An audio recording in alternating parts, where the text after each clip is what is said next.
बिस्मिल्लाहिर्रहमानिर्रहीम। अस्सलाम वालेकुम। आप देख रहे हैं प्रोग्राम बाखबर सुबह में हूँ आपके साथ अनीका निसार। एक बार फिर आपकी सुबह को बाखबर बनाने के लिए आपके सामने हाजिर है। नाज़रीन, कोई भी सियासी जमात इलेक्शंस लड़ने आती है तो अपना इलेक्शन मैनिफेस्टो साथ लेकर आती है, जिसके अंदर वो बताती है कि अगर वो हुकूमत में आ गई तो वो क्या क्या काम करवाएगी और उन कामों को कितनी देर में कराएगी या कौन से शोबे की तरफ वो ज़्यादा ध्यान देगी। ऐसे में मुस्लिम लीग नून ने भी अपने इलेक्शन मैनिफेस्टो के अंदर दर्जनों चीज़ें लिस्ट की थी, जिस हवाले से कहा था कि हम अगर हुकूमत में आ गए तो ये काम ज़रूर करेंगे, जिसके बारे में आपको याद होगा इश्तिहारात भी चलते रहे।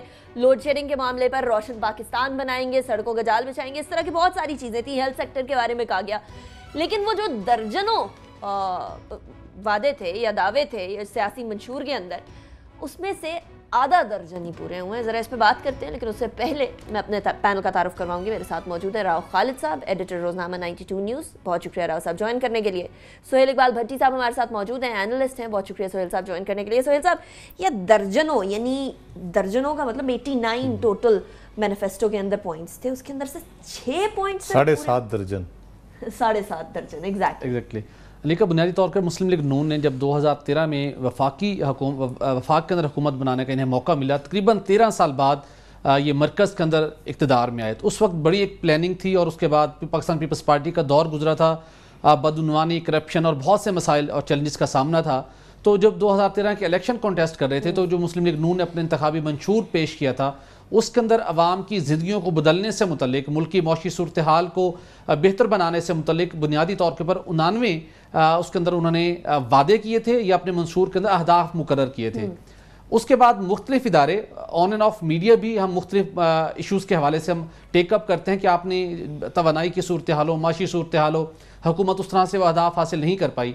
लेकिन मुख्तलिफ इदारे जो इंडिपेंडेंटली काम कर रहे होते हैं वो बड़े ऑर्गेनाइज तरीके के साथ हुकूमत के अपने फराहम करदा दस्तावेज़ात की रोशनी में, नताइज की रोशनी में रिपोर्ट तैयार करते हैं। उसी सिलसिले के अंदर प्राइम इंस्टीट्यूट ने भी ये रिपोर्ट तैयार की, जिसके अंदर उन्होंने एनालिसिस किया है मुस्लिम लीग नून के 4 साल जो उनका दौरे हुकूमत गुजरा है, जो उन्होंने इंतखाबी मंशूर के अंदर कौम से वादे किए थे, अहदाफ मुकर्रर किए थे, उनमें से जो 99 थे सिर्फ 6 को वो हासिल कर पाए हैं।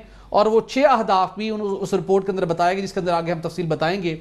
वो जब पनामा का मामला सामने आया तो जनवरी से जून 2017 के दौरान उनका भी जो असरात थे वो ज़ायल हो गए, तो ओवरऑल कोई बड़ी तब्दीली नहीं कर पाए। इस रिपोर्ट के मुताबिक मुस्लिम लीग नून ने और specially prime minister Nawaz Sharif साहब ने इक़्तिदार से संभालने से पहले ऐलान किया था कि जो VIP कल्चर का खात्मा करेंगे, और इस बात की हमारे मुआशरे के अंदर अशद ज़रूरत भी थी। मुझे याद है जब इलेक्शन हुआ और उसके बाद मुस्लिम लीग नून हुकूमत बनाने की पोजीशन में थी, क्लियर हो गया, तो हमारे मुस्लिम लीग नून के एक दोस्त ने हमें एक खबर शेयर की और कहा कि आप चला दीजिए कि वज़ीर-ए-आज़म नवाज शरीफ साहब ने ये फैसला किया है कि उन्होंने बचत करनी है, कफ़ायतशारी को परवान चढ़ाना है और उसके बाद VIP कल्चर का खात्मा करना है। लिहाजा उन्होंने फैसला किया है कि वो इस मरतबा वज़ीर-ए-आज़म हाउस में मौजूद क़याम नहीं करेंगे, क्योंकि वहाँ पे बहुत बड़ा प्राइम मिनिस्टर हाउस से अखराजात होते हैं, तो वो पंजाब हाउस में क़याम करेंगे। मुख्तसिर वहाँ पे ऑफिस का सेटअप होगा ताकि कौमी खजाने के ऊपर बोझ ना बना जा सके। उनकी ये बात मुस्लिम लीग नून के ट्रैक रिकॉर्ड, उनके लाइफस्टाइल के साथ मैच नहीं करती थी। उस वक्त मैंने वो खबर नहीं चलाई थी, हमारे कुछ दोस्तों ने वो खबर चलाई थी और अल्टीमेटली बाद में वो खबर बाउंस हुई, ऐसा ना हो सका। इस किस्म के इनके प्लान थे, लेकिन उसमें से किसी के ऊपर अमल नहीं किया गया। यही सूरत हाल प्रेसिडेंट हाउस की भी है। वहां पे भी मुख्तलिफ तरीकों से बजट के अंदर कहा गया कि हमने कटौती की है, अखराजात कम हुए हैं, अदाद शुमार का हेर फेर था। स्ट्रेटजी ये अपनाई गई कि मुख्तलिफ मुलाजमीन जो प्राइम मिनिस्टर हाउस के मुख्तलिफ वजारतों से आके काम करते थे पहले, उन्हें मुख्तलिफ वजारतों के पूल में शामिल करवाया गया। मुलाजमत वो PM हाउस में करते हैं, तनख्वाहें वो वहां से लेते हैं, और कहा गया कि देखिए हमने अखराजात में कमी कर दी है। तो ओवरऑल VIP कल्चर को आप खत्म करने में कामयाब नहीं हो सके। उसके बाद हम जो मौशी सूरत हाल थी उसके अंदर भी 4 साल गुजरने के बावजूद 6% GDP ग्रोथ का टारगेट उससे ज्यादा ग्रोथ को अचीव नहीं कर पाए। उसके बाद पब्लिक सेक्टर एंटरप्राइजेज जो थी, जो हमारी सरकारी कॉरपोरेशंस हैं, मुख्तलिफ कंपनी हैं, इन्होंने वादे किए थे, मंशूर में शामिल था कि इनके बोर्ड ऑफ डायरेक्टर्स इंडिपेंडेंट होंगे, वो फैसला करने के अंदर आज़ाद होंगे, प्रोफेशनल लोग होंगे, करप्शन का भी खात्मा होगा और ये कंपनियां खसारे से निकलकर मुनाफे में आएंगी। उन बोर्ड ऑफ डायरेक्टर्स को इंडिपेंडेंटली मुकर्रर 4 साल गुजरने के बावजूद नहीं किया गया। इन्होंने कहा था कि मुख्तलिफ कंपनियां, जिनके तकसीम कार कंपनियों की हम बात कर लेते हैं, बिजली की, चीफ एग्जीक्यूटिव मार्केट से तैनात किए जाएंगे ताकि कंपनियां बेहतर परफॉर्म करें। 4 साल गुजरे गए, किसी एक कंपनी का चीफ एग्जीक्यूटिव ऑफिसर मुस्तकिल तौर के ऊपर अपॉइंट नहीं किया गया। मुख्तलिफ कंपनियों के अंदर से जूनियर लोगों को एक्टिंग चार्ज देके 4 साल से काम चलाया जा रहा है। उसके बाद सबसे बड़ा आवाम के साथ वादा था कि बिजली का जो निर्ख है, बिजली के निर्ख हैं वो हम सिंगल डिजिट में लाएंगे, कम करेंगे। वो वादा पूरा नहीं हुआ, बिजली के निर्ख भी कम नहीं हुए। उसके बाद बिजली की पैदावार बेहतर बनाने का दावा था। इस रिपोर्ट में कहा गया है कि उस दावे के मुताबिक और जितनी 4 सालों के दौरान कोशिश की गई, अवाम को खातिर खा रिलीफ नहीं मिल सका। इसके साथ इसमें बताया गया कि जो 2018 के अंदर बिजली की लोड शेडिंग को मुकम्मल तौर के ऊपर खत्म करने का दावा है, जो ट्रैक रिकॉर्ड है और जितने जो काम फील्ड जो मार्केट में कर चुके हैं, उसकी रोशनी में इस बात का इम्कान नहीं है कि 2018 के अंदर भी अवाम को जीरो लोड शेडिंग का हकीकत को देखना पड़े। ये भी पूरा नहीं होगा। उसके साथ हाँ, एक काम जरूर हुआ कि अफरात ज़र में कमी जरूर हुई, उसके अंदर हुकूमत का कोई कमाल नहीं था। बुनियादी तौर के ऊपर इंटरनेशनली जो हम देखते हैं कि जब पेट्रोलियम मसनूआत की कीमतों में कमी हुई, उसकी वजह से तमाम एक साइकिल रिवर्स हुआ और अफरात ज़र ऑटोमेटिकली कम हुई। गवर्नमेंट का उसके अंदर कोई रोल नहीं था। हाँ, बसा औकात हमने देखा कि मुख्तलिफ मौके के ऊपर महंगाई में इजाफा हुआ, उस वजह से हुआ था कि जहाँ पे मुख्तलिफ सूबाई और जिली और वफाकी हुकूमत ने रोल प्ले करना था वो नहीं किया। ओवरऑल कुछ सूरत हाल बेहतर नहीं हुई। ये 4 साल की कारकर्दगी रिपोर्ट है और जो सबसे बड़ा कौम के साथ वादा था कि उनको अंधेरों से निजात दिलाएंगे, इस रिपोर्ट के मुताबिक, इनके माहिरीन के मुताबिक वो भी पूरा होता दिखाई नहीं दे रहा। चलिए, अफराते ज़र वाला जो उनको दे दीजिए कि उन्होंने बड़ा काम कर दिया अफराते ज़र नीचे की। हालांकि वो भट्टी साहब कह रहे हैं कि उनको क्रेडिट नहीं देना चाहिए, हुकूमत ने नहीं किया, लेकिन चलिए वो भी दे दीजिए। फिर भी कितनी ऐसी लंबी फहरिस्त है जो कि है जो पूरी नहीं कर पाई हुकूमत, स्पेशली हम जिसके बारे में सबसे ज्यादा बात करते हैं लोड शेडिंग वाली। तो किसी को बताने की जरूरत भी नहीं है, वो तो एक आम शहरी वैसे ही देख रहा। बिल्कुल इसी तरह से है। भट्टी साहब एक और चीज़ भूल गए, जो उन्होंने एहतसाब और पेट फाड़ के पैसे निकालने और स्विट्जरलैंड से पैसे वापस लाने का किया था। उसके बाद उन्होंने वजीरों के एहतसाब की बात की थी। हर 3 महीने बाद कारकर्दगी का जायज़ा लूँगा, उनसे प्रेजेंटेशन लूँगा। वो एक आध करने की कोशिश की, वो वजीर सारे मेरा ख्याल है उससे अकड़ गए। उन्होंने कहा जी ये कैसे होगा, अभी हमें परफॉर्मेंस तो करने का टाइम ही नहीं मिला। तो वो भी उस पर भी पीछे बैक ट्रैक उन्होंने कर लिया। जहाँ तक PM हाउस शिफ्ट ना होने की बात है, वो आप भट्टी साहब की सादगी है, ये कह रहे हैं कि PM हाउस में वो नहीं रहेंगे। मैं 90s में एक उर्दू अखबार के साथ काम करता था, तो हम रेगुलरली रिपोर्ट करते थे। PM हाउस बन रहा था 91 में, ऑलमोस्ट कंप्लीट होने के करीब था। उसकी सारी फिटिंग्स, जब बेगम कलसूम नवाज साहबा ने उसका दौरा किया कि अब हमने शिफ्ट होना है, तो इसकी उन्होंने देखा कुछ चीज़ें, फर्नीचर, शैंडलियर्स वगैरह चीज़ें देखी। उन्होंने सारी फिटिंग्स उसकी चेंज कराई थी। मैंने उस पर स्टोरी की थी। काफ़ी मज़ीद खर्चा जिस तरह इजाफा हो जाता है प्रोजेक्ट्स में, वो हुआ था। उन्होंने अपनी पसंद की हर चीज़ उसमें लगवाई, शैंडलियर्स, बाथरूम फिटिंग्स, उसका फर्नीचर। मेयर इस्लामाबाद वाले मामले पे भी हो रही है, वो भी अपनी मर्जी से सारी चीजें बनवा रहे हैं, लेकिन वो कहते हैं कि मैंने तो नहीं पूरी जिंदगी रहना, आके दूसरों ने रहना है। तो क्या ये लोग, अगर इन्होंने वाकई में नहीं रहना होता पूरी जिंदगी, तो फिर अपनी मर्जी से तमाम काम कराने की क्या तुक बनती है? वो जाहिर है ख्वाहिश तो यही है ना। अभी भी जब कह रहे हैं कि 5वीं दफा 4थी दफा बनेंगे प्राइम मिनिस्टर, 5वीं दफा बनेंगे, और शायद पता नहीं वो इन्फिनिटी की तरफ जा रहे हैं। मेरा ख्याल है वो आबे हयात मिल गया इनको। इस तरह से सोचते तो इसी तरह से, लेकिन अगर आप उस तरह से सोचें जिस तरह आप कह रही है, तो फिर शायद इस तरह से ये चीज़ें ना हो, बेहतर तरीके से ये चीज़ें हो। मैं ये बेसिकली कि नॉस्टैल्जिक हो जाता है बंदा जब अपनी मर्जी की चीज़ें बना के लगा के रखता है। फिर कैसे हो सकता है कि वो प्राइम मिनिस्टर बने और प्राइम मिनिस्टर हाउस में शिफ्ट ना हो? ये पॉसिबल नहीं है। जहाँ तक इंतखाबी मंशूर की बात है, भट्टी साहब ने बिल्कुल सही पॉइंट आउट किया। कोई शुबा आप उठा के देख ले जिसमें इनकी कारकर्दगी हो। अफराते ज़र पे मैं डिसएग्री करूँगा। अफराते ज़र बज़ाहिर लगता है, लेकिन उसका बड़ा इंडिकेटर होता है कि प्राइसेस कितनी नीचे आई हैं आपकी। मार्केट में मनी सर्कुलेशन का हो सकता है सस्टेन हो रही हो, लेकिन प्राइसेस तो ऊपर ही जा रही है। प्राइसेस तो सस्टेन नहीं हो रही, प्राइसेस तो दिन ब दिन बढ़ रही हैं। वो 2 रुपये बढ़े, 4 रुपये बढ़े, 5 रुपये बढ़े, बढ़ रही हैं। कब रिड्यूस नहीं, 4 साल में ऊपर ही गई हैं। तो वो इन्फ्लेशन की बहुत बड़ी निशानी होती है कि इन्फ्लेशन आपकी कंट्रोल में नहीं है। फिगर फजिंग तो ये करते ही करते हैं। इंतखाबी मंशूर जो है बुनियादी तक वो होता है इंतखाबी मुहिम तक, लोगों को दिखाने के लिए। एक पार्टी ने दे दिया तो बाकियों ने भी कहा हम भी इंतखाबी मंशूर। ये एक फैशन है, कह लें मंशूर देना बुनियादी तौर उस पर अमल करना कोई फैशन आज तक नहीं रहा पाकिस्तान में कि मंशूर पे अमल भी किया जाए। तो ये बुनियादी तौर पे वो होता है।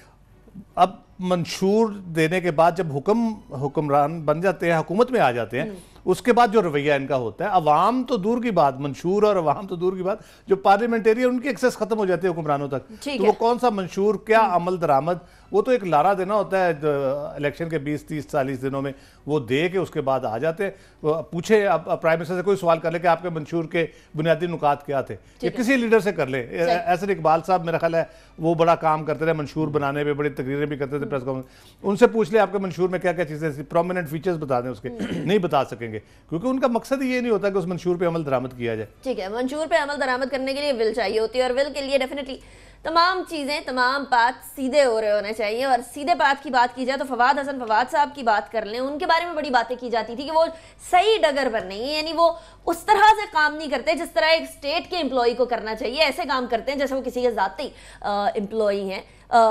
अब जब डेफिनेटली इस तरह की बातें सामने आएंगी तो फिर PMLN के अंदर से भी आवाज़ें उठती रही, और कैप्टन सफ्तर साहब की बात कर लीजिए, रियाज पीरजादा साहब की बात कर लीजिए, जो दोनों ने बात की, लेकिन अब करप्शन की बातें आ रही हैं कुछ। सोहेल साहब, अनिका, इससे पहले हमने अपने शो में ये पॉइंट आउट किया था इस मामले को कि प्राइम मिनिस्टर के प्रिंसिपल सेक्रेटरी फवाद नफास साहब से मुतल्लिक ये बातें मार्केट में ज़ेरे गर्दिश हैं कि उन्होंने रावलपिंडी सदर के इलाके में बहुत प्राइम लोकेशन के ऊपर एक बहुत बड़ा प्लाजा ज़ेरे तमीर है, जिसका कहा जा रहा है कि असल में उसकी मलकियत वो है लेकिन फ्रंट पे उनके भाई हैं, वो ज़ेरे तमीर है और ये बड़ा मसला आने वाले दिनों में बन सकता है। और अल्टीमेटली अब वो फिर वही हुआ है कि कुछ अर्सा पहले नैब को एक दरखास्त दी गई जिसमें बताया गया कि प्राइम मिनिस्टर के प्रिंसिपल सेक्रेटरी जो कि ग्रेड 21 के ऑफिसर हैं, तो वो किस तरीके के साथ अपनी फैमिली के लोगों के साथ मिलकर रावलपिंडी के एक प्राइम लोकेशन के ऊपर रावलपिंडी में सदर में वो एक कमर्शियल प्लाजा तामीर कर सकते हैं। इस मामले की इंक्वायरी होनी चाहिए। कितने अरबों का था? ये 12 अरब रुपए इसकी मालियत बताई जा रही है और ये बहुत सबसे बड़ा तकरीबन प्लाजा है रावलपिंडी सदर का।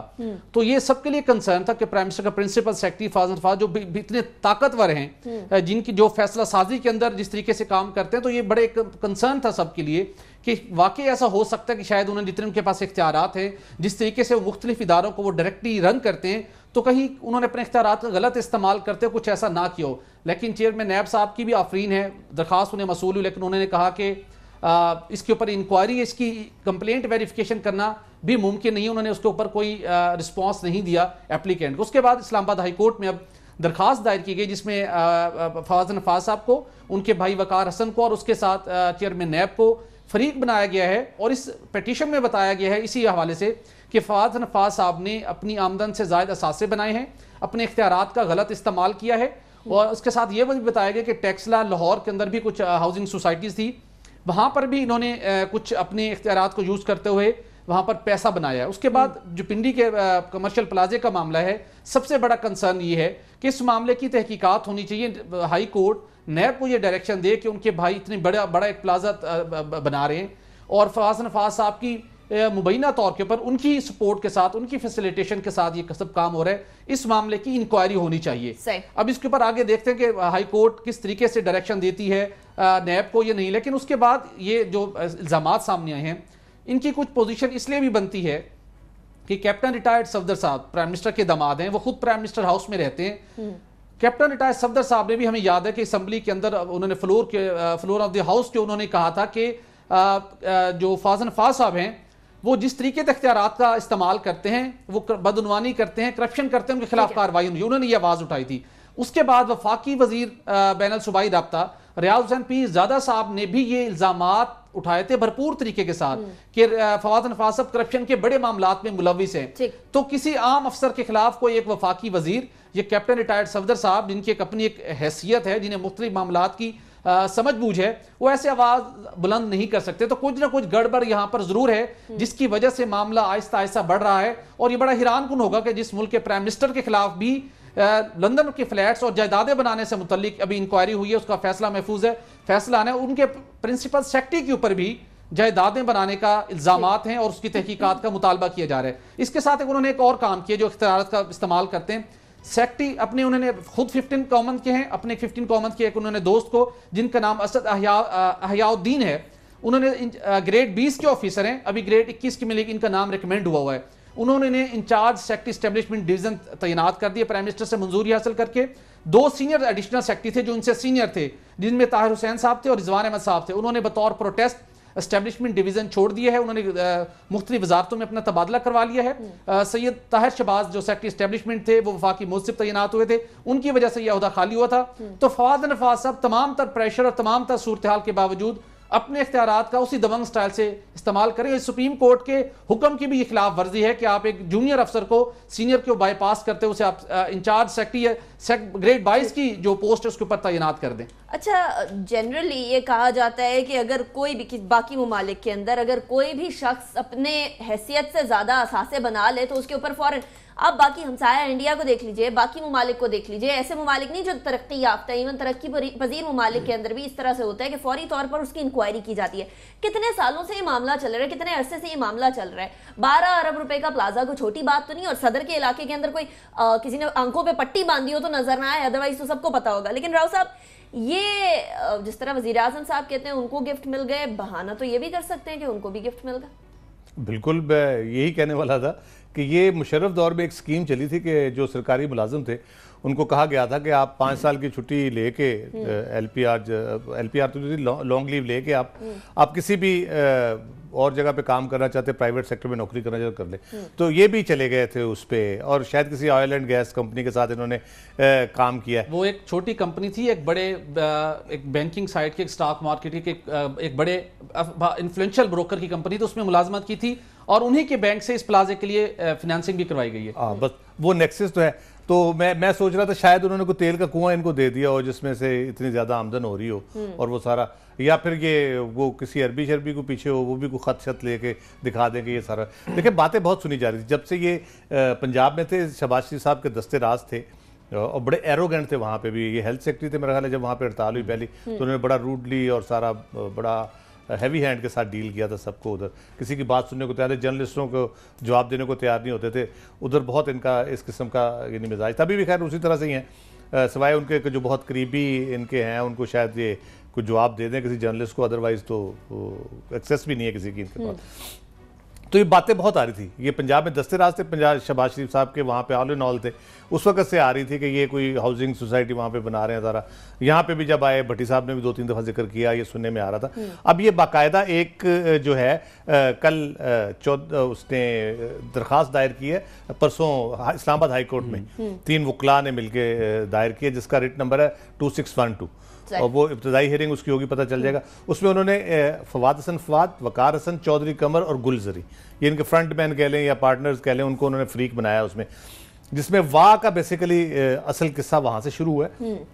लेकिन उसमें सारी चीज़ें मेंशन की हैं। उकाड़ा में कोई ज़मीन इनको मुफ्त कोई दी गई है, पता नहीं किसने दी है, कौन ऐसा सखी है, या सरकारी ज़मीन ही होगी, मोस्ट प्रॉब्ली आम आदमी तो नहीं देगा, सरकारी उससे ली होगी। इस तरह लाहौर में जो कर रहे हैं निजी स्कूल बना के उसमें कुछ इस किस्म की चीज़ें हो रही हैं। तो ये बहुत लंबा चौड़ा एक लिस्ट है इल्ज़ामात की, जिससे लग ये रहा है बज़ाहिर ये लग रहा है, ये कोर्ट सुनेगी तो पता चल जाएगा कि को बहुत लंबा हाथ मारा हुआ है भाई साहब ने, और बड़े लंबा चौड़ा माल बनाया हुआ है, और आगे अभी बनता चला जाएगा। जाहिर है ये अंडे बच्चे भी देते हैं ना, इनकी चीजें बहुत तेजी से देती हैं, जब तक बल्कि सादा नहीं सोने के अंडे देती है इनकी जो भी मुर्गियां होती हैं। तो ये अब ये 12 अरब से 120 अरब होने में इसको 2-3 साल ही लगेंगे। चलिए ठीक है, इतनी एक्सपोनेंशियली जब पैसा बढ़ता है तो डेफिनेटली एक आम आदमी पूछता है कि हमारे पैसे घटते चले जाते हैं और इन लोगों के पैसे बढ़ते चले जाते हैं। लेकिन जाहिर है इसका सारा काम और सारी जिम्मेदारी आती है नेशनल अकाउंटेबिलिटी ब्यूरो की तरफ, जो नेशनल अकाउंटेबिलिटी ब्यूरो से ज्यादा नेशनल इक्विटल ब्यूरो बना हुआ है। वो ये काम तो कर नहीं पाएगा, लेकिन कुछ छोटे मोटे काम उनसे करा लिए जाते हैं। यानी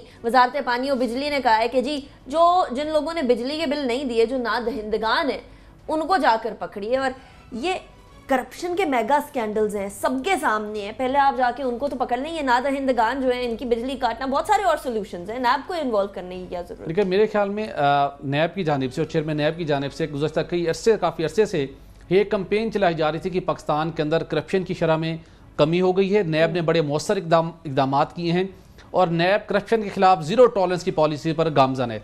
मुझे लगता है कि आए रोज उनके ये स्टेटमेंट्स आती थी तो वजारत पानी बिजली के हुकाम उस बात से इंप्रेस हो गए, उन्होंने शायद यकीन कर लिया कि वाकई अब नैब मेरे ख्याल में फारिग बैठा हुआ है, इनके पास करप्शन के बड़े स्कैंडल्स अब नहीं है, लोगों ने करप्शन करना छोड़ दी है। जो बड़े बड़े लोग थे उनको ये सजाएं दिलवा चुके हैं, और जो हुक्मरान खानदान के स्पेशली केसेस थे वो तो उन्हें पता था कि वो हुदैबिया पेपर मिल से लेके बाकी 6 जो मुकदमात थे वो भी बंद हो चुके हैं। तो अब नैब आजकल फारिग है, तो इन्हें इनसे सर्विसेज ली जाएं और वो हमारी कंपनियां, हमारे इदारे बिजली चोरी का और रिकवरी का कानून होने के बावजूद जो रिकवरी नहीं कर पाए, तकरीबन 24 अरब रुपए की रकम है मुल्क भर में मुख्तलिफ तकसीमकार कंपनियों के सार्फिन ने अदा करनी है। उसमें सरकारी कंज्यूमर भी हैं उसमें निजी सार्फिन भी मौजूद है जिनसे ये रिकवरी होनी है। तो अब ये टास्क दिया गया था नैब को और नैब ने हामी भरी थी कि हम आपको रिकवरी करके दे सकते हैं। उसके बाद काफ़ी अर्सा ये मामला पेंडिंग रहा, कोई इसके ऊपर डेवलपमेंट नहीं हुई। नैब ने कुछ इस्लामाबाद इलेक्ट्रिक सप्लाई कंपनी के एरिया में कुछ लोगों को नोटिस सर्व किया और उन्हें वार्न किया गया कि आप रिकवरी कराएं। कुछ थोड़ी सी अमाउंट रिकवर हुई भी से, लेकिन उसके बाद फिर खामोशी हो गई। उसके बाद अब अचानक नैब ने दोबारा से स्पेशली सिंध के अंदर एक्टिव हुए हैं सखर इलेक्ट्रिक सप्लाई कंपनी और हैदराबाद इलेक्ट्रिक सप्लाई कंपनी। वहाँ पे बहुत से डिफॉल्टर्स हैं, बासा लोग हैं, ना उनकी वो बिजली मुनक़ता कर सकते हैं ना उनसे रिकवरी कर पाते हैं। वहाँ पर नैब ने पहले सब लोगों को नोटिस दिए थे, उन्हें पूरी रिकॉर्ड उनको फ्राहम किया गया था पेपको की जानिब से कि इतने अरसे से आपके जो वाजबात हैं वो आउटस्टैंडिंग है, वो अदा कर दीजिए, लेकिन किसी ने अदा नहीं किए। अब तमाम लोगों को हतमी नोटिस दिए गए हैं कि आप ये रकम जमा करवाइए, अदरवाइज आपके खिलाफ या तो हम गिरफ्तार करके आपके खिलाफ कार्रवाई होगी। मैंने कुछ लोगों ने नैब से पूछा कि आप जो बिजली के सार्फिन है, किसी ने 10,000 देने या 50,000 देने या 1 लाख रुपए देने, आप अगर वो अदा नहीं करता तो आप क्या कर सकते हैं? उनका कहना था कि हम उन्हें फिर गिरफ्तार करेंगे, अगर गिरफ्तार नहीं करेंगे तो रेफरेंस बना के अदालत में दायर करेंगे, वहां पर रेफरेंस के ऊपर समातें होंगी और काम लंबा चलेगा। फिर मुख्तलिफ ये वकला की खिदमात हासिल करेंगे, वो रिकवरी हो ना हो, लेकिन जितना पूरा प्रोसेस नैब ने करना है उसके ऊपर अच्छा खासा पैसा लग जाएगा। यह आप जरूर काम करें। जिन्होंने बिजली के वाजिबात अदा नहीं किए, मुतलका कंपनी की जिम्मेदारी उन्हें डिस्कनेक्ट करें, पुलिस की मदद उन्हें हासिल होती है। नैब का काम था जो मेगा करप्शन के स्कैंडल से, कुछ तो चले आपने बंद कर दिए, जो मेगा करप्शन के स्कैंडल थे जिसके अंदर सुप्रीम कोर्ट में आपने लिस्ट जमा करवाई और गुज़श्ता 1.5 साल से आप उनकी मुसलसल टाइम मुकर्रर कर रहे हैं। कुछ लोगों की तो आपने इंक्वायरी तब्दील करके मामला ठप कर दिए, लेकिन अभी भी 20 केसेज ऐसे मौजूद हैं जो कि अरबों रुपए मालियत के हैं। उनके ऊपर नैब की इसी टीम को लगाया जाए कि ये कौमी खजाने को नुकसान पहुंचाई गई रकम है, ये अवाम के साथ फ्रॉड किया गया, इस रकम की रिकवरी का आप कुछ ख्याल करें, इन लोगों को सजा दिलवाएं, बजाय इसके कि जिसने 5,000, 2,000 रुपए या 3,000 रुपए बिजली का बिल नहीं दिया आप उसके खिलाफ कार्रवाई करें। जो डिफॉल्टर 5 लाख या 10 लाख रुपए का डिफॉल्टर है, वहां पर नैब वहां तो इन्होंने कुछ नहीं कर सकना ना, वहां इनकी जरूरत नहीं कि उन्हें कुछ कर सके। पकड़ना इन्होंने है 1,000 रुपए वाले को, 5,000 रुपए वाले को, तो वहां अपनी तवानाई सर्फ करने की बजाय जो मेगा करप्शन के स्कैंडल है उनको पकड़ के वहां पे इनको अपना काम करना चाहिए। अच्छा राव साहब, बहुत सारे गवर्नमेंटल इदारे जिन्होंने बिल्स पे नहीं किए हुए, जिनकी बिजली अभी भी उनको फराहम की जा रही है, अगर उनकी बिजली काट दी जाए तो गवर्नमेंट कहीं ना कहीं से निकाल के दे देगी, वजारत पानी और बिजली का बहुत बड़ा मसला हल हो जाएगा। कई करोड़ों रुपए है जो कि इनके वाजबात अभी हैं जो कि नहीं दिए जा रहे, सारे अगर कंट्री के अंदर देखा जाए तो काम सोल्यूशन तो निकल सकता है। आप सिर्फ और सिर्फ एक लंबा तरीका इख्तियार करने की कोशिश करेंगे, जी नैब ये करेगा, हम ये काम नहीं कर सकते, ये क्या टालने वाला तरीका नहीं है? मैं इस पे बात करता हूँ, लेकिन एक भट्टी साहब की काविशें, हमारे प्रोग्राम की काविशें वक्ती तौर पे रंग लाई हैं। कल नेपरा ने रिव्यू किया है वो टैरिफ का, जो 2.13 रुपीज़ पर यूनिट उनको रिक्वेस्ट गई थी, तो उन्होंने हेयरिंग के बाद कमाल ये दिखाया है कि कम करने की वजह 2.23 रिलीफ दे दिया है कि पर यूनिट जो है ना ₹2.23 वो रिलीफ है। उसमें के इलेक्ट्रिक वाले शामिल नहीं है और 300 से कम यूनिट वाले शामिल नहीं है, 300 से ज़्यादा यूनिट वाले शामिल है। ये महीना 2 महीने मेरा ख्याल है ये रिलीफ कम अज़ कम फ्यूल एडजस्टमेंट में शायद है या वैसे है, लेकिन है ऐसे ही रिलीफ। बहरहाल ये है कि हम बार बार कर रहे थे प्रोडक्शन कास्ट कम है और ये पैसे ज़्यादा चार्ज करें। जहाँ तक नैब की बात है, उसको तो दाद देनी चाहिए। वैसे कहाँ वो मेगा स्कैंडल डाकू चोरों को पकड़ने शुरू होते हैं और अब जेब कुतरों और मुर्गी चोरों के पे पहुंच गए हैं वो चलते चलते। ये काम है, ये नैब का काम है और इसका रिजल्ट क्या निकलेगा? दुनिया भर में इन्होंने अपनी पुलिस फोर्स टाइप की वापडा बनाने की कोशिश की थी। दूसरी बात सबसे इंपॉर्टेंट, हम जो प्री पेड सोल्यूशन इसका जो है दुनिया भर में है वो करना चाहिए। उसमें पैसे नहीं बनते क्योंकि इसलिए उस पर जाएंगे नहीं। चलिए ठीक है, बाकी दुनिया के अंदर तो हो रहा है, लेकिन ब्रेक की तरफ जाएंगे। ब्रेक के बाद कुछ कराची के हवाले से तालीमी निज़ाम के बारे में बात करेंगे।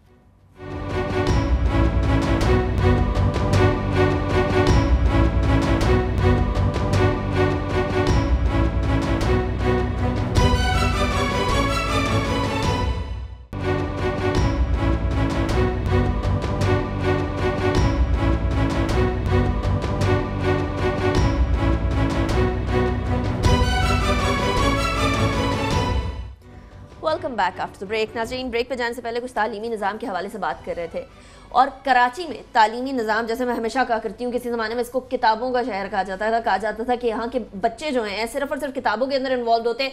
ये गन्स, एम्यूनिशन, असलहा, ये तमाम चीज़ें बाद में आई, लेकिन अब कराची में सरकारी स्कूलों का मेयार इतना गिर चुका है। वो तालीमी इमरजेंसी लगाई थी राव साहब, उसका क्या बना? इमरजेंसी का क्या बनना था, इमरजेंसी उसमें जो पैसे वैसे एलोकेट किए होंगे वो जेब में डाल के चले गए होंगे। अभी इतनी पैथेटिक सूरत हाल है कि ये सारे इमरजेंसी का आप देख लें। सरकारी कॉलेजेस के हवाले से बात की कल हमने, जो 6 कॉलेजेस चलाने की कोशिश की जा रही है, बिल्डिंगें बेकार पड़ी हैं उनकी, जो फंड रिलीज होते हैं वो खा पी जाते हैं, फैकल्टी हो नहीं रही। अब सरकारी स्कूलों का आप हाल देख ले, तकरीबन 6,464 तलबा ने दाखिला लिया है प्री इंजीनियरिंग और प्री मेडिकल ग्रुप में, जिसमें सिर्फ 15 तलबा और तालबात जो है कराची में वो हैं जो सरकारी स्कूलों से पढ़े। इतना शेमफुल ये है सारा सिस्टम। ओवरऑल आप देख रहे सरकारी महकमा तालीम को डूब मरना चाहिए इस चीज़ के ऊपर कि उनका ये हालत है। मेडिकल और साइंस फैकल्टी अदरवाइज जो है उनके 9 लड़के हैं, 6 लड़कियां हैं जो सरकारी स्कूलों से, उससे आप सूरत ला रहे क्या वहाँ पे जो तालीम पे खर्च हो रहा है बुनियादी तौर पे वो पता नहीं कहाँ जा रहा है। इतने बड़े बड़े इनिशिएटिव्स आए, इंटरनेशनली आए, अमेरिका ने आपको दिए, टीचर्स ट्रेनिंग के प्रोग्राम्स दिए आपको, ओवरऑल सूरत हाल इंफ्रास्ट्रक्चर बेहतर करने के लिए आपको प्रोग्राम्स दिए, तो उसका क्या फ़ायदा उठाया? लोगों ने अपनी जेबें भरी। ये रोज़ जो आए दिन सेकेंडल हमें नज़र आ रहा है बुनियादी तौर पे इसी वजह से है कि जो अवाम का हक था, जो अवाम पे पैसे खर्च होने थे, उनकी तालीम पे खर्च होने थे, उनकी सेहत पे खर्च होने थे, उनकी बेहतरी के लिए खर्च होने थे, वो सारे पैसे जो है वो हुक्मरानों की जेब में जा रहे हैं। उसका नतीजा यही फिर निकलेगा। अब ऐसे लोगों के आगे जो सूरत हाल है, ओवरऑल आपकी मुआशी सूरत हाल है, उसमें लोग ये अफोर्ड नहीं कर सकते कि वो प्राइवेट स्कूलों में, मिडिल क्लास जो है या लोअर मिडिल क्लास का बंदा वो प्राइवेट स्कूल में उस तरह से अफोर्ड ही नहीं कर सकता। जो उनका फीसों का स्ट्रक्चर है उस पर भी कोई तवज्जो नहीं दे रहे कि आप फीस स्ट्रक्चर को कम से कम रैशनलाइज कर ले कि एटलीस्ट कोई ना कोई जो middle class, lower middle class के बच्चे हैं वो भी कुछ प्राइवेट स्कूल में अगर जा सके। अगर आप सरकारी स्कूलों में वो मेयार मेंटेन नहीं कर सकते तो ये बिल्कुल बेहिस्सी है और ये बहुत बड़ी चोरी हो रही है अवाम के नाम पे, हर शोबे में हो रही है। और ख़ासतौर पे एजुकेशन पे जब आप इस तरह से बुरा हाल आपका हो जाएगा, एजुकेशन सेक्टर आपका इस तरह से तबाह हो जाएगा, तो आप किधर से फिर वो कहेंगे कि जी आप मुल्क में बेहतरी लाना चाहते हैं, आप एक ऐसा बयानिया तैयार करना चाहते हैं जो मुल्क में अमन का बायस हो, आप यहाँ पे नफ़रत को ख़त्म करना चाहते हैं।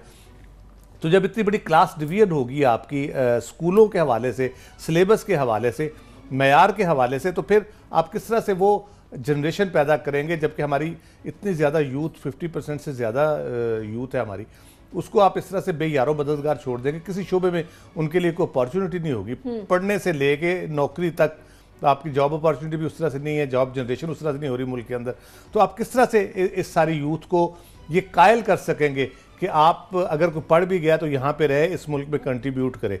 जब अपॉर्चुनिटीज़ ख़त्म हो जाएंगी, एजुकेशन का मेयार ये होगा, तो पाकिस्तान में उनको रोकना, पाकिस्तान में उनसे काम लेना बहुत मुश्किल हो जाएगा। या एक तरफ जो नई यूथ आ रही है सुहेल साहब, उसको हम तैयार नहीं कर पा रहे। ये वही सरकारी स्कूल हैं जिससे बड़े बड़े हमारे लीडर्स बनकर निकले हैं, इसलिए नहीं कि बड़ी खूबसूरत बिल्डिंग्स हैं, उनमें एसी लगे हुए हैं या बड़ी बड़ी फीसें हैं, इसलिए क्योंकि वहाँ के असातिज़ा जो थे और वहाँ की जितनी भी मैनेजमेंट हुआ करती थी वो दिल से बच्चों को पढ़ाती थी, वो आगे बढ़ते थे, उनमें आगे बढ़ने की हिम्मत और सलाहियत भी थी। आज के बच्चे में भी है, लेकिन आप उसकी तरफ कुछ प्रॉपरली उसकी तरफ ध्यान ही नहीं देना चाह रहे। दूसरी तरफ जो पढ़ लिख कर आगे बढ़ चुके हैं वो बाहर जाते जा रहे हैं, ब्रेन ड्रेन हो रहा है एक पाकिस्तान से बड़ा शदीद किस्म का। देखिए सिर्फ लीडर ही नहीं, सर हमारे जो टॉप स्लॉट है ब्यूरोक्रेट्स की और दीगर जो अफसरान हैं, जिसका आप जाके देखिए उन सब का जो स्पेशली स्कूलिंग तक है उनका सब ने सरकारी स्कूलों से तालीम हासिल की है।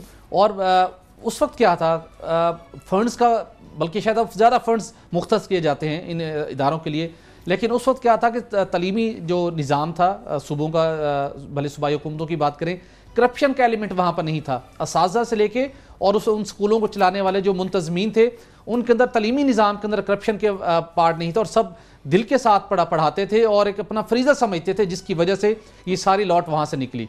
उसके बाद जिस तरीके से करप्शन ने दीगर इदारों की जड़ें खोखली की, तलीमी निज़ाम को भी उसने बुरी तरह से मुतासर किया। और सिंध के अंदर और कराची के अंदर सबसे बड़ा मसला यही रहा है, जब तकरीबन 14,000 मैट्रिक के स्टूडेंट्स थे, जिसमें से 15 के 20 ही हैं जो प्री मेडिकल में जिन्होंने ए ग्रेड हासिल कर सके, वो ए ग्रेड ही हासिल नहीं कर सके।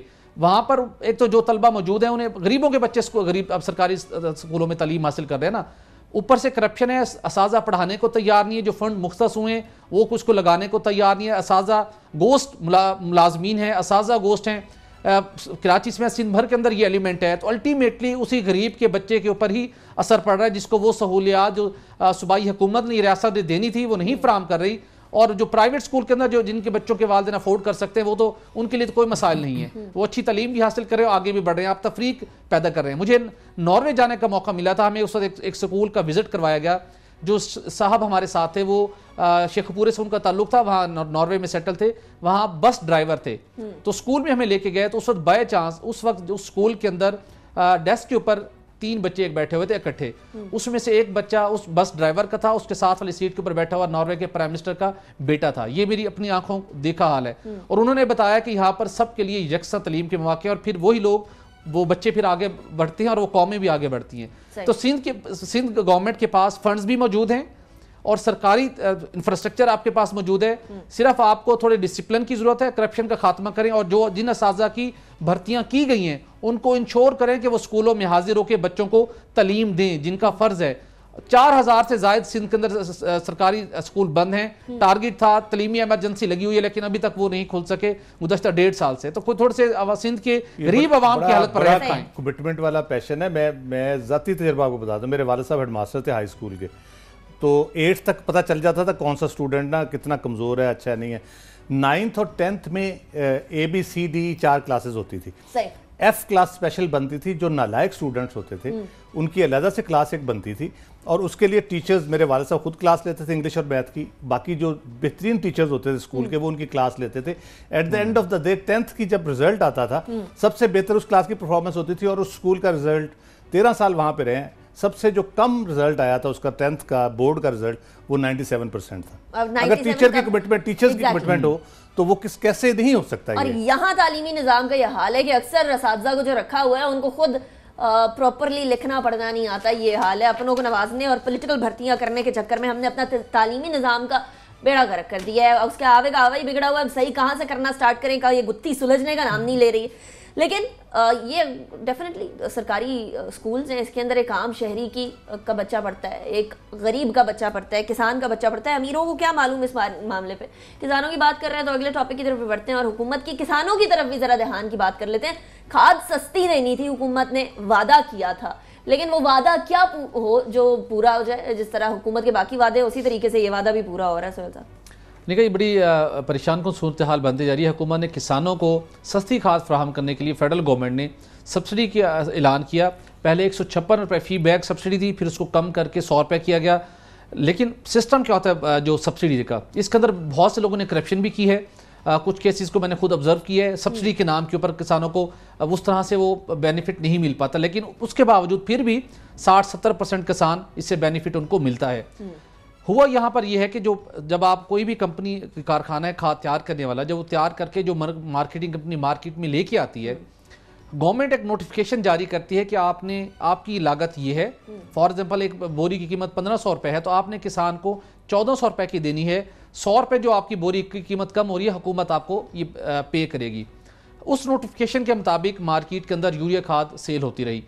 लेकिन जब उस सब्सिडी की रिकवरी का टाइम आया, वसूली का टाइम आया, तो गवर्नमेंट ने उसका तरीक़ेकार पहले ये था कि वो जितने फर्टिलाइज़र तैयार करने वाली कंपनियां जब GST रिफंड फाइल करती थी, तो गवर्नमेंट को उससे अंदाज़ा हो जाता था कि कितने मालियत की इन्होंने माल तैयार किया है, कितनी बोरियां तैयार हुई हैं।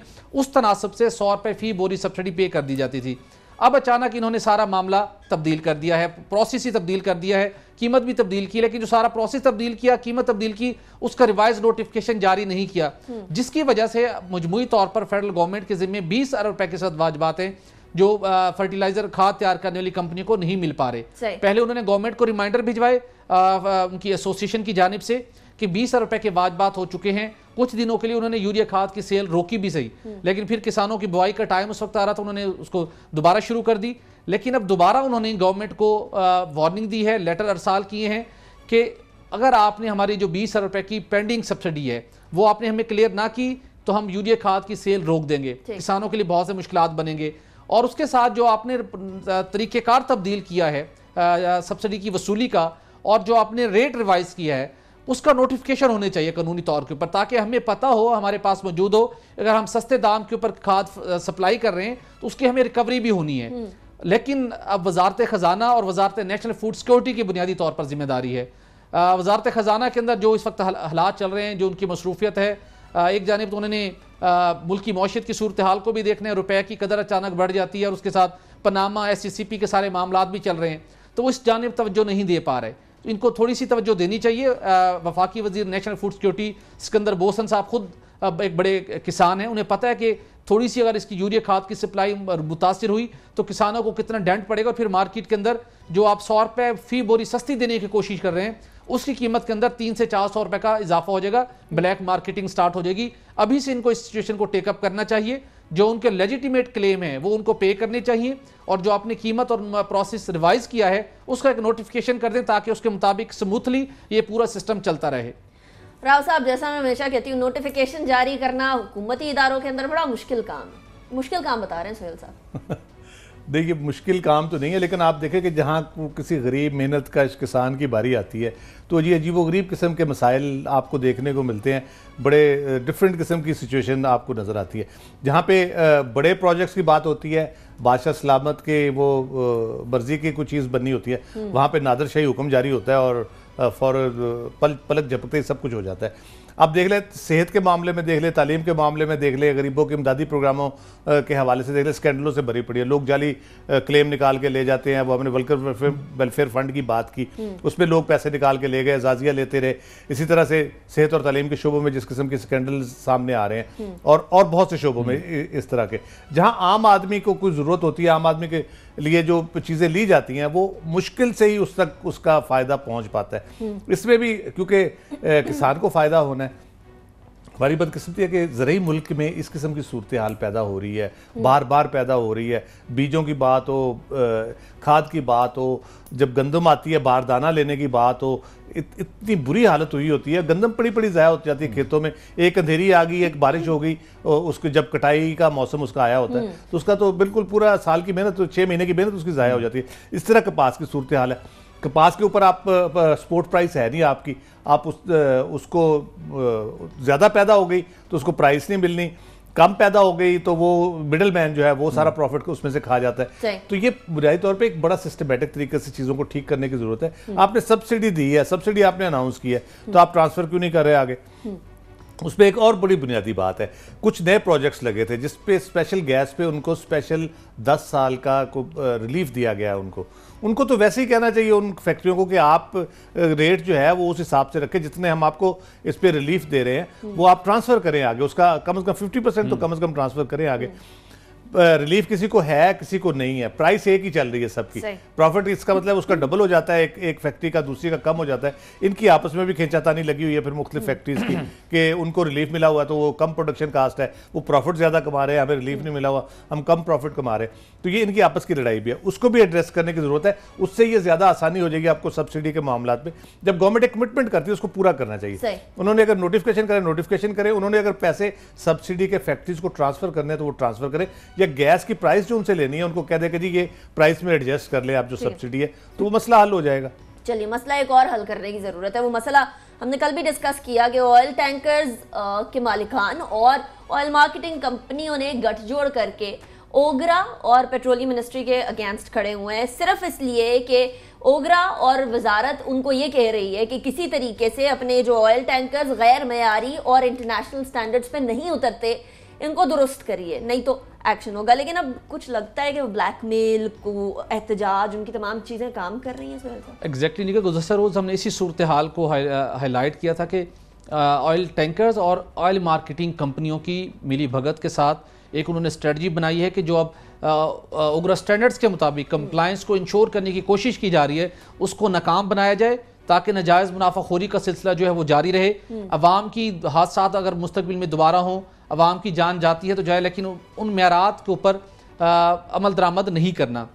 लेकिन उसके बावजूद हादसात हुए, मीडिया के अंदर मामला रिपोर्ट हुए, एक प्रेशर डेवलप हुआ।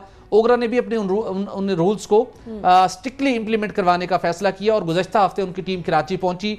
ऑयल मार्केटिंग कंपनियों के डिपोज पर जाकर चेकिंग शुरू की गई, चूँकि 40 से 50% टैंकर जो हमारे यहाँ तकरीबन 5 से 6 हज़ार वो ओगरा के स्टैंडर्ड्स को मीट नहीं करते।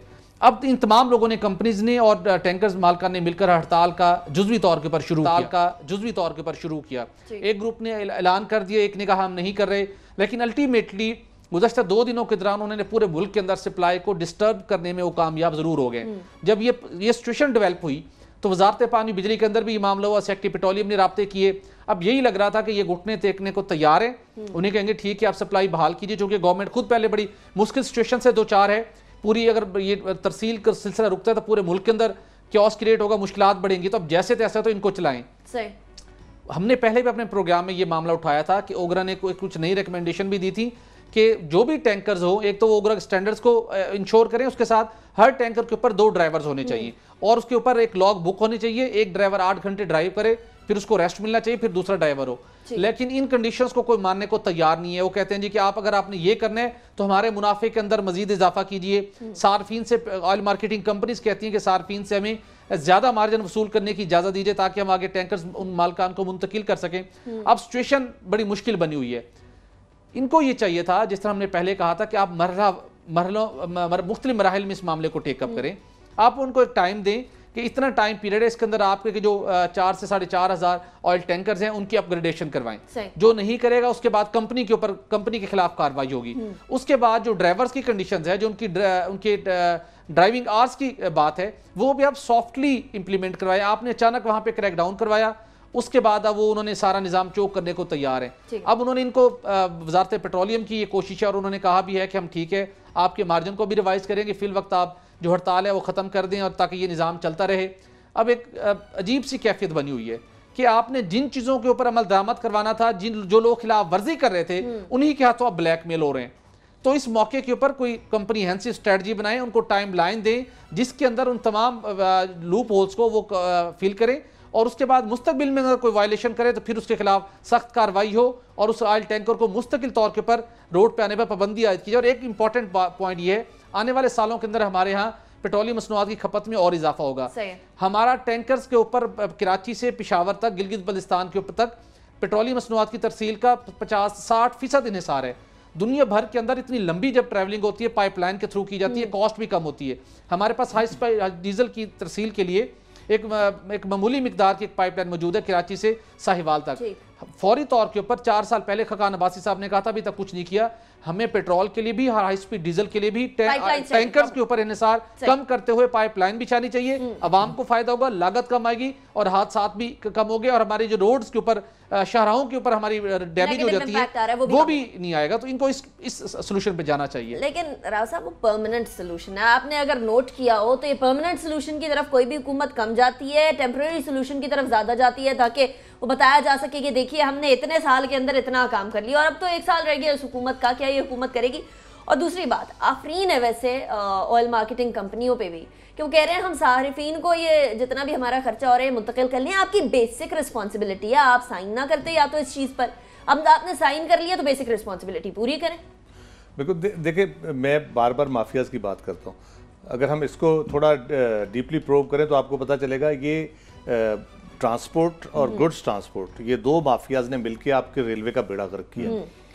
रेलवे ट्रांसपोर्टेशन होती थी, आपकी गुड्स ट्रांसपोर्टेशन होती थी शेरशाह में, मुल्तान के पास, भट्टी साहब के शहर के पास बहुत बड़ा डिपो है जहाँ पे आता था सारा तेल, पंजाब की सारी सप्लाई वहाँ से जाती थी शेरशाह से। ये अटक का अपना, यहाँ पे खैर इस्लामाबाद में तो इतना कोई इशू नहीं है उस तरह से, अटक रिफाइनरी यहीं पे है, उसकी यहाँ पे स्टोरेज, यहाँ PSO के स्टोरेज हैं सहाला के पास। तो ये बुनियादी तौर पे वो ट्रेन वाली फ्लीट जो आती थी वो अगर आती है तो वो अपने अपर पंजाब की तकरीबन वो 2-3 ट्रेनें आए तो वो सारा आपकी सप्लाई कंप्लीट हो जाती है। 15 दिन की, 20 दिन की जो सप्लाई होती है वो भी मेरा ख्याल है अब यूज़ नहीं हो रही। पाइपलाइन जैसे कह रहे हैं बहुत, वो उस तरह से इफेक्टिव नहीं, क्योंकि उसकी सप्लाई उस तरह से नहीं है। पाइपलाइन की भी ज़रूरत है, रेलवे की भी आपको ज़रूरत है, क्योंकि रेलवे की आपके गुड्स ट्रांसपोर्ट मुतासर हुई और पैसेंजर ट्रांसपोर्ट मुतासर हुई। बहुत से रूट्स ट्रांसपोर्टर्स ने मिलकर बंद करवा दिए आपसे। ये जो कर रहे हैं अभी टैंकर्स वाले जो कर रहे हैं, ये खुली खुली ब्लैकमेल और गुंडा कर दी है। दूसरे लफ्जों में वो ये कह रहे हैं लाइसेंस टू किल हमें दे दें कि हम जहाँ मर्जी टैंकर उड़ जाए, आग लगती है लग जाए, मरते हैं लोग, मर जाएँ, झुलस जाएँ, हमें आप कुछ ना कहें क्योंकि हमें ये काम करना है। इसमें थोड़ा सा क्योंकि वजारत पेट्रोलियम ने इंटरवीन किया है, वुड भी प्राइम मिनिस्टर हैं, उसके मिनिस्टर इस वक्त जो हैं खाकान अब्बासी साहब, शायद कुछ सियासी रीजंस भी इसकी हो सकती है कि इतने टैंकर है 15,000 18,000, उनके साथ रिलेटेड जो लोग हैं पोलिटिकली भी उसका कोई इम्पैक्ट ना आए, क्योंकि जिस सूरत हाल में ये है मे भी उस वजह से कर रहे हो। लेकिन ये लाइसेंस टू किल नहीं दिया जा सकता। PSO आपकी सरकारी इदारा है, उसको आप यूज़ करें, आप मैक्सिमम सप्लाई करने की कोशिश करें, लोग सब्र कर लेंगे, लेकिन इस तरह लोगों को मारने की इजाज़त नहीं दी जा सकती। चलिए ठीक है, अगले टॉपिक पे क्विकली चलते हैं, इंटरनेशनल अरेना की जरा बात कर ले तो मिडिल ईस्ट के अंदर जिस तरह से बढ़ती हुई कशीदगी कतर और बाकी अरब ममालिक के दरमियान, इसको अब ठंडा करने के लिए, इस पर काबू पाने के लिए रूस कह रहा है कि अब हम सालिसी का किरदार अदा करेंगे, हम तैयार हैं। राव साहब, क्विक कमेंट। रूस ने भी कहा, तुर्की भी कोशिश कर रहा है इसके ऊपर सारा। बेसिकली ये स्टैंड ऑफ को 50 दिन हो गए कंप्लीट। तो उसके बाद कतर अगरचे छोटा मुल्क है लेकिन बड़ा पावरफुल है, वो फौजी तौर पे अगर रिटेलिएट ना भी कर सके, लेकिन अगर उसके हमायती रूस और तुर्की वगैरह ऐसे हैं, ईरान भी कहा जा रहा है जिस तरह से, लेकिन जिस तरह से खित्ते में वो सारा अंदरूनी खलफशार का ये शिकार है, मुझे थोड़ा सा इसराइल का भी इससे मिलते कुछ चीज़ें इसराइल के हवाले से भी मिलती जुलती लगती है, क्योंकि अमेरिका इसराइल को सपोर्ट करके वहाँ पे उसको एक पावरफुल एंटिटी के तौर पे वहाँ रखना चाहता है। जितना ये खलफशार ज़्यादा रहेगा, ये कमज़ोर होते चले जाएंगे, वो मजबूत होता चला जाएगा। ले दे कि ईरान बचता है, ईरान पे भी उन्होंने प्रेशर डालना शुरू कर दिया। तो ये काविश कामयाब होनी चाहिए मेरे हिसाब से। 50 दिन मोर देन इनफ। ठीक है, कतर अभी सस्टेन कर रहा है सारी पाबंदियों को, बॉर्डर उसके बंद किए हुए हैं, लैंड रूट बंद किए हुए हैं, रूट बंद किए हुए हैं, समहाउ वो कर रहा है तुर्की की मदद से या ईरान की मदद से या रूस की मदद से। लेकिन ये स्टैंड ऑफ अगर लंबा चलेगा तो ये बार बार हम कह रहे हैं कि उन खित्ते के ममालिक के लिए बहुत ज़्यादा नुकसानदेह होगा। सही, ठीक है, क्विक कमेंट सर। देखा, रूस का मिडिल ईस्ट के अंदर बहुत असर और रसूख कायम हो चुका है। ईरान के साथ उसके गहरे मरासी में है, सऊदी अरब के अंदर भी उसकी बात सुनी जाती है। तो अगर संजीदा कोशिशें रूस करता है और उनकी बातों को कतर और सऊदी अरब भी वेटेज देते हैं तो यकीनन सूरत हाल बेहतर हो सकती है। और कोई भी साल से अगर करने के लिए है और वो संजीदा है और उसका कोई वायबल सोल्यूशन सामने आता है तो उसको अडॉप्ट करना चाहिए, क्योंकि किसी सूरत भी में भी इस खित्ते के अंदर कशीदगी किसी भी मुल्क को, कतर हो या सऊदी अरब हो, उन्हें सूट नहीं करती। सभी ममालिक का उसके अंदर नुकसान होगा। और इस वक्त भी इकनॉमिकली बिलियन डॉलर्स का कतर को भी नुकसान हो चुका है और दीगर ममालिक को भी जिन्होंने बाइकआउट कर रखा है। तो दरमियानी रास्ता ज़रूर निकलना चाहिए, चाहे वो रूस की काविशों से भी निकले। ठीक है, चलिए, इतना ज़रूर है कि मिडल ईस्ट के अंदर जितने भी प्रॉब्लम्स हैं इनका हल सिर्फ एक ही है कि मेज़ पर बैठकर तमाम चीज़ों को हल करने की कोशिश किया जाए। इतना भी है कि जब भी कोई जंग होती है तो उसके बाद एट दी एंड मेज़ पर ही बैठना पड़ता है। राव साहब, एक और क्विक कमेंट, जितनी दफ़ा जंगें हुई हैं एट दी एंड सोल्यूशन क्या निकला? मेज़ पर बैठना। ऑब्वियसली आप इतनी तबाही के बाद जब अगर बेस भी बैठना है आपने, तो आप पहले ही बैठ जाएं, बजाय इसके कि आप सारे एक खित्ते को पूरा टर्माइल में शिकार करके एक पैनिक क्रिएट करके लोगों को मुसीबत में डाल के 50 दिन तो हो चुके हैं ऑलरेडी। और अगर इसके नतीजे में अगर खुदा ना खासा कोई सीरियस मसला हो जाता है, अगर ग्रुपिंग स्ट्रॉन्ग हो जाती है वहाँ पे, अभी तो ये तुर्की और रूस कह रहे हैं कि हम हल कराते हैं मसला, या ईरान भी उसमें हो सकता है, कुवैत भी कह रहा है। जब ये पार्टीबाजी ज़रा स्ट्रॉन्ग होती है और स्टबर्न रवैया रहता है उन स्टेट्स का जिन्होंने बाइकआउट किया हुआ है, तो ये बहुत सीरियस सिचुएशन यहाँ पे पैदा हो सकती है। क्योंकि खित्ते में कुछ सूरत हाल बेहतर नहीं है ऑलरेडी वहाँ पे यमन और शाम वाली सिचुएशन जो है, जितना टर्माइल वहाँ पे ऑलरेडी है, आग लगी हुई आप कह लें, वो अरब स्प्रिंग भी एक आई हुई थी, वो भी दोबारा से अरप्ट हो सकती है, सऊदी अरब में भी हो सकती है, क्योंकि बहुत से। और फिर ये है कि ये देखें डिवीजन का ये खलफशार बढ़ेगा, क्योंकि जब आप इस तरह से आपस में लड़ते हैं ना, फिर अंदरूनी तौर पे जो छोटी मोटी पॉकेट्स होती हैं जो आपको पसंद नहीं कर रही होती, आहिस्ता आहिस्ता वो रप्ट होना शुरू हो जाती है, बाहर की इंटरफेरेंस उसमें शुरू हो जाती है। फिर ये बैरूनी नहीं अंदरूनी खलफशार भी बढ़ेगा, जिससे इन मुल्कों में बहुत सीरियस प्रॉब्लम्स पैदा हो सकते हैं। ठीक है, चलिए, राव साहब बहुत शुक्रिया आपने ज्वाइन किया, सोहेल साहब बहुत शुक्रिया आपने ज्वाइन किया। इतना ज़रूर है कि जैसे मैं हमेशा बात करती हूँ कि जंग के बाद एट दी एंड मेज़ पर बैठना पड़ता है, लेकिन इतना कुछ खोने के बाद मेज़ पर बैठना ये भी अक्लमंदी की बात नहीं है। पहले ही तमाम चीज़ें डायलॉग से, डिप्लोमेसी से हल हो जानी चाहिए, और इस तरह ईगो का मसला बनाकर एक मुल्क के खिलाफ खड़े हो जाने की भी कहीं की अक्लमंदी नहीं है। और जो मुल्क आपके अपने रीजन का हो, वो कहते हैं दोस्त बदले जा सकते हैं लेकिन हमसाए नहीं बदले जा सकते। इसीलिए कोशिश करनी चाहिए पॉजिटिव रिलेशनशिप्स रहें, लेकिन लास्ट सब्सटीट्यूट सिर्फ होता है रिटेलिएशन, और ये लास्ट सब्सटीट्यूट नहीं है। यहाँ अभी भी चीज़ें हल हो सकती हैं। हमारे आज के शो से इतना ही। हमें फीडबैक ज़रूर दीजिएगा। बाखबर सुबह के नाम से फेसबुक, ट्विटर दोनों पर मौजूद हैं। अपना बहुत ख्याल रखिए। पाकिस्तान पाकिस्तानियों के लिए दुआ गो रहिए। अल्लाह हाफ़िज़। नासिर।